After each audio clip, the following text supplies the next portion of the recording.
start by talking about. What do you have in your bag? A book on cats. What is that pet book going to tell me? Right, how to take care of them. You know, it's the first time I've ever had a cat. I don't know, does a cat want to eat broccoli? No, he doesn't. But if I have a book, it'll tell me, give him cat food, get a litter box, that kind of thing. So having a book on your pets is a really important thing to do. And you can get it here at the library, or you can go to the pet store, or you can even go on the internet and you can find out the information you need to know so you can take care of your pet and give him what he needs to be healthy. What's supposed to go in that bottle? Water. Water. Do pets need water? No. No? Pets don't need water? Yes. Yeah, I think they do. No, so who has to give him water? Yeah, the owner does. Dog food is the kind of food that's best to give our dogs. Just like cat food is best to give our cats. And you want to give, if you have a pet rabbit, you want to give them fresh hay. And if you have a rat, you want to give them food that's for the right kind of food for a rat. So every animal has food that makes him healthy or her healthy. So we want to make sure that we give our animals the right kind of food. A leash, and what's on the end of the leash? Collar, and what's on the collar? It's the tag on the collar. Now, why is it important to have a leash for our dog? The dog might run away. If I'm walking my dog, he sees a cat, he's gone. If my dog is not on a leash and runs away, get hit by cars. A lot of cars are killed every year. A lot of dogs are killed every year by cars. So keeping our dog on a leash is really important. And actually in Los Angeles, it's a law. If you go outside of the house, off of your property with your dog, you have to have him on a leash. So it's not only best for the dog's safety, but it's also the law. Now, why do we want an ID tag for our dog?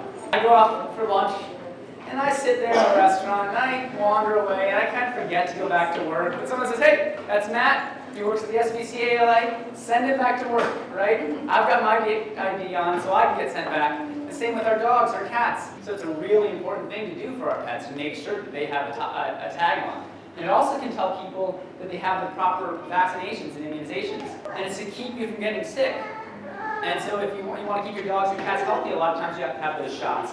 And the ID tag can tell other people that, oh, this dog doesn't have rabies, he's safe. Even though he bit me and that's bad, I'm probably not going to get rabies. What is that? It's a dog toy. Now, do pets need toys?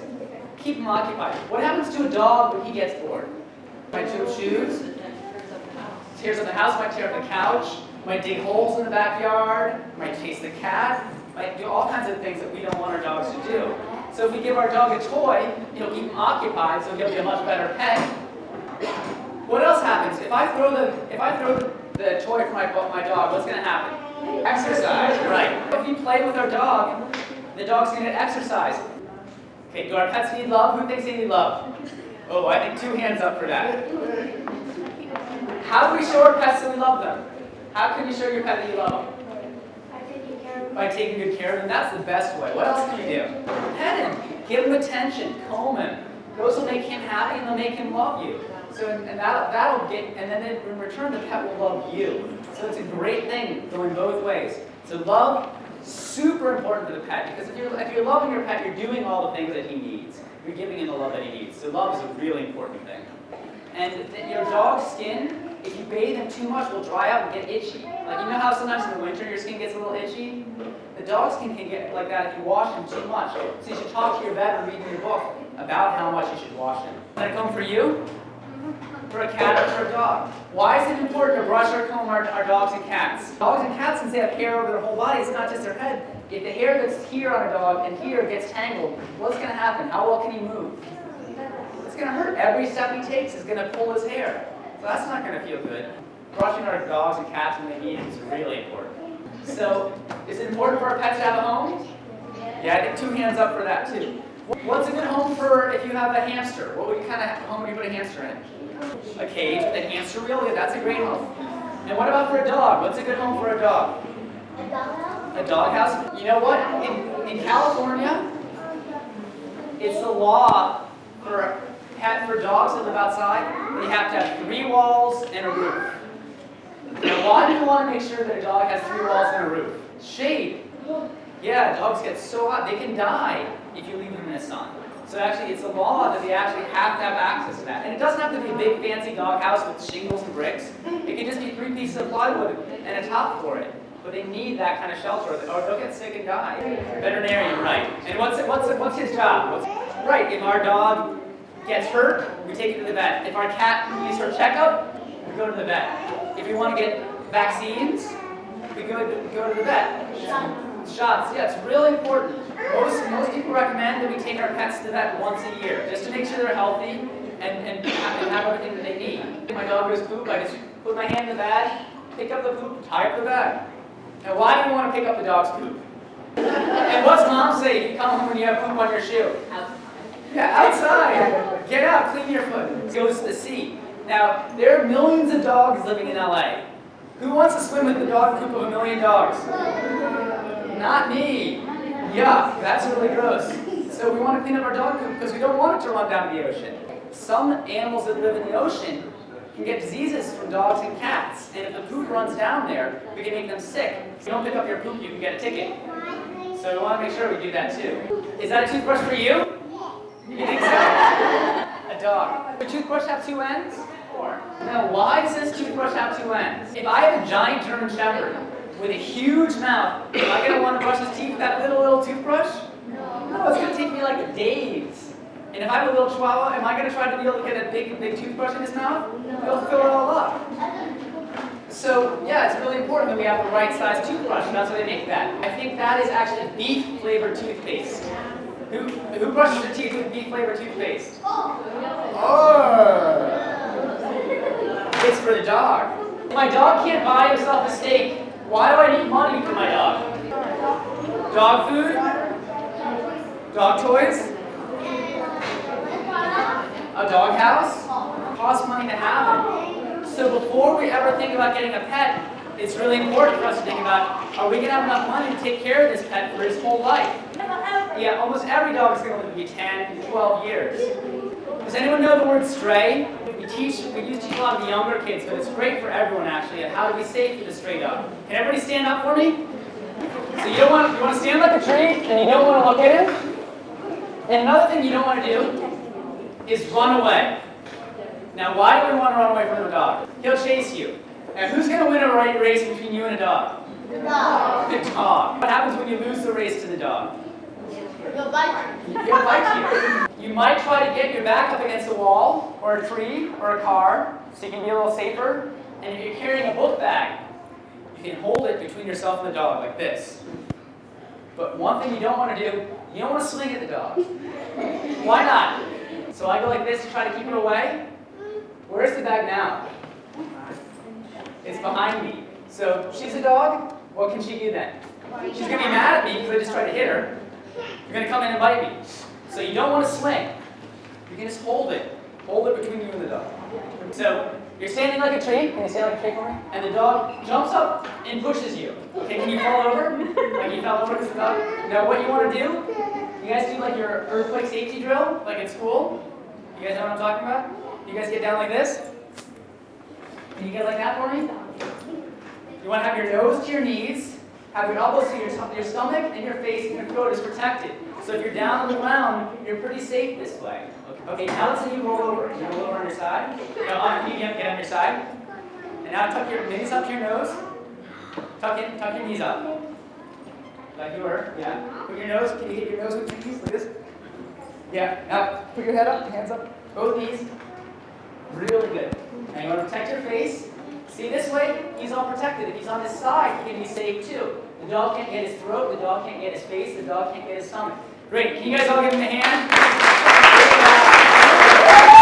Yeah, looks like this dog's trying to attack. How do you know that this dog's trying to attack? What is his body language showing you? He's showing his teeth. When a dog's showing you his teeth, he's saying the same thing. I'm tough, look what I can fight with. You should be afraid of me. So if a dog's showing you his teeth, he wants to fight, or he's scared, or he's mad. So we don't want to get near this dog. Now what's this dog doing? What's the dog in front? He's looking back like this. Don't hurt me, don't hurt me. What are his ears doing? Down. They're down, he's scared. They're not happy and perky. They're down and scared. And what's his tail doing? What's this dog's tail, the scared dog, what does his tail look like? It's curling, but he's got it down. He's trying to hide. He's kind of trying to look smaller. So is it a good idea to approach a dog that looks scared like this? Do you want to go up on the street and pet a dog that's scared like this? No. If you're afraid of everything, then everything might be attacking you, right? So a dog like this that's scared, it's not a good idea to pet because he's scared. And a dog like this, he's trying to show how mean and tough he is, so you don't want to pet him either. But what's going on? Who wants to eat dog food? Does this dog know that you don't want to eat his dog food? No. He might think you want to eat his dog food. So we don't want to go near a dog that's eating. That's one of the most common ways for people to get bitten, even by their own pets. Because the dog thinks you might want to take his food. So we never want to go near a dog that's eating. And look, you can see, this dog is showing his teeth. He's mad at somebody. There might be a dog over here. He's mad at somebody saying, hey, I'm tough. Stay away. This is my food. So, and look what's happening here. We got a bone here. So this dog is, I don't want to eat this nasty, gross bone. But that's the dog's favorite thing, right? So this dog is saying to this cute little puppy, hey, my food, you better back off. So we don't want to go near a dog that's eating ever. How about this? Who wants to pet this puppy? So cute. I think this dog would be so much fun to pet. Even though this puppy is maybe the nicest dog ever in the world, he's asleep. We want to let him stay asleep. We don't want to wake him up. This dog looks great, but I wouldn't want to pet him if his owner weren't there. If he was just a stray, I'd stay away from him. How can you tell? Well, how do you know this is a dog you want to pet? What's going on here? We call this play posture. When a dog goes down like this in the front and he puts his bottom in the air, he's saying, play with me, play with me, play with me. So that's what this dog's saying. He's like, I'm really friendly, I'm not scary, I want you to come play with me. So this is a great dog to pet, if he's with his owner and if you know him. He's with his owner, and what's he doing with his owner? He's playing. Exactly. A dog that's playing with an owner, the best possible dog to pet. How do you know if it's okay to pet the dog? We actually have a way to remember that. If you see a dog, who's ever seen a dog walking down the street with an owner?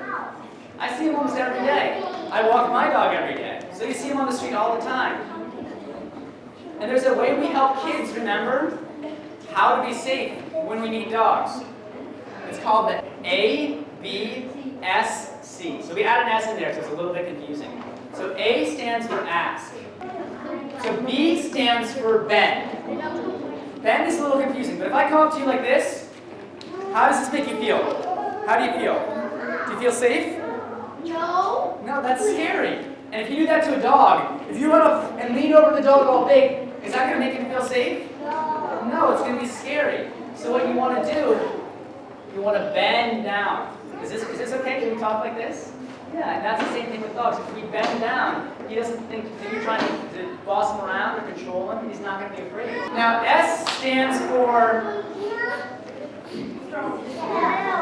smell or sniff. Now, why do we want to let a dog sniff us? When two dogs meet in the backyard somewhere, what do? They do something kind of gross. They smell each other. Where do they smell each other? They smell each other's bottoms. That's what they do. That's how they get to know each other. They want to smell you, see what you're like. So it's really important we let the dog smell us. And the last one is C. C stands for chin, right? C is for chin. Now, if I go like this to you, what do you think? What do you think I was just going to do? Yeah, she would think I'm going to hit her. And even though I love dogs and I would never hit a dog, if I come up to a dog and go like this, what's he going to think? He thinks he's going to hit him, and what might he do then? He might bite you. So we want to do is we want to pet him under the chin. So we bend down and pet him under the chin so he has a chance to feel safe. So he doesn't feel like you're trying to hurt him or anything. Ask, and what are we going to ask? Is he friendly? What else do we want to ask? And may I pet him? Great. Okay, what was B? What did B stand for? Bend. And why do we want to bend? So the dog feels safe. Great. And what was S? What did S stand for? Sniff. And why do we want to let the dog sniff us? So we can get a chance to get to know us, because that's how they get to know. It's like, oh, I know him. This is Jake. He lives next door. Okay? And what did C stand for? Who knows what C? Chin. And why do we want to pet on the chin?